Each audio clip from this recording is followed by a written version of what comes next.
Aloha, our group is presenting Price Elastic of Demand. Our group members are April John, Seiya Ogaki, and Sintin Su. What's the definition of elasticity? It is the responsiveness of quantity demanded of a commodity to changes in its price. But how do we know whether the product is elastic or inelastic? Here are two graphs.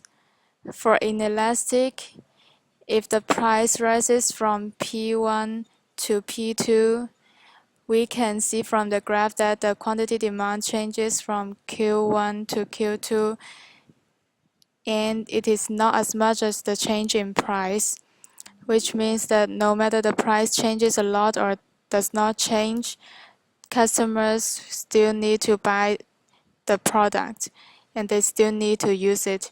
However, for the elastic, if the price rises from P1 to P2, we can see that the quantity change a lot from Q1 to Q2, which means that if the price of a product changes, even though a little bit, the customers will have other choices instead of buying this product. And this is the formula to calculate elasticity, which is the percentage change in quantity divided by percent change in price. In this inelastic demand graph, we can see the change in quantity is less than the change in price, so the result will be less than 1. However, let's move to the elastic demand. For the elastic, the change in quantity is much more than the change in price, so the result will be less than 1. And Seiya and April will introduce the products of elastic and inelastic. Let's talk something more about elasticity of demand. Take laptops as an example. There is a lot of laptops in the market, and if the price of a Lenovo laptop goes up, you can choose to buy Dell or Asus instead. Thus, laptop is elastic of demand. The demand of Lenovo laptop will go down significantly if they choose to raise their price. Cars, as another example, also face the same fact. Since there are a lot of brands of cars in the market, the elasticity of demand for cars are elastic too. If Toyota raises its price, the customers will choose another brand, and the demand of Toyota cars will decline. Here we should specify one thing. The more specific the category, the more price elastic. That is because specific category will have more substitutes available than a general categories.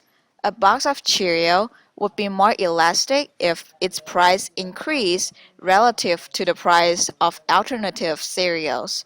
More people will buy the substitute cereal instead.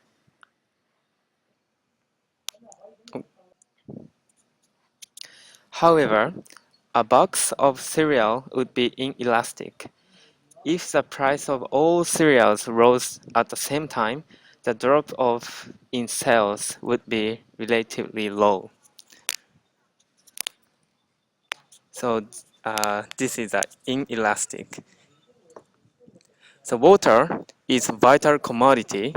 It is essential material for us to live. Without water, you will die. Even you can swim in the pool. So if price of water increase, everyone have to pay for water. That's why water is inelastic.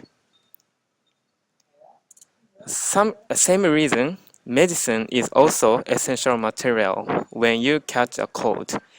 If you suffer serious diseases and you need medicine, you definitely pay for medicine to treat you. So finally, milk. Milk is inelastic also, because there is no substitute goods for milk. Can you imagine people eat cookies, cakes, cereals, and Oreos without milk? No way! So even if price of milk goes up, people need to buy milk. So this is the inelastic. Even if people price of goods increase, people still buy because it is vital commodity. So this is our presentation. Thank you.